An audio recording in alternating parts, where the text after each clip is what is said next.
જાલોદ નગરના શ્યામ હવેલી ખાતે વસંત પંચમી નિમિત્તે વિશેષ પૂજા અર્ચના કરાઈ. બાબા શ્યામની અંગરખીનું પ્રસાદ વિતરણ કરાયું. મળતી માહિતી મુજબ જાલોદ નગરના વણકતળાઈ હનુમાન મંદિર, શ્યામ મંદિર ખાતે વસંત પંચમી નિમિત્તે આજે બાબા શ્યામની વિશેષ પૂજા અર્ચના તેમજ પંચામૃત સ્નાન કરવામાં આવ્યું. તેમજ વર્ષમાં એકવાર બાબા શ્યામનું આંતરવસ્ત્ર આજના પવિત્ર દિવસે બદલવામાં આવે છે. વર્ષમાં એક જ વખત બાબા સાહેબને નવીન આંતરવસ્ત્ર આજના જ દિવસે પહેરાવવામાં આવે છે.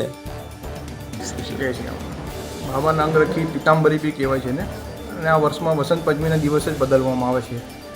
અને આ અંગરખી પીતાંબરી વસંત પંચમી બાબા અંદર ધારણ કરી જ રાખે છે આખું વર્ષ સુધી. અને આમાં જે શ્રદ્ધાપૂર્વક, એવું નથી કે ધનવ્રાત્રિ પોતાના હિસાબથી જે મનની શ્રદ્ધાથી એને ધારણ કરવામાં આવે છે એની બાબા એની મનોકામના પૂર્ણ કરે છે. આ વસ્ત્રમાં એટલી તાકાત છે. તો પોતાના ભાવ અને પોતાના આત્મવિશ્વાસથી આ વસ્તુની જય શ્રી કૃષ્ણ.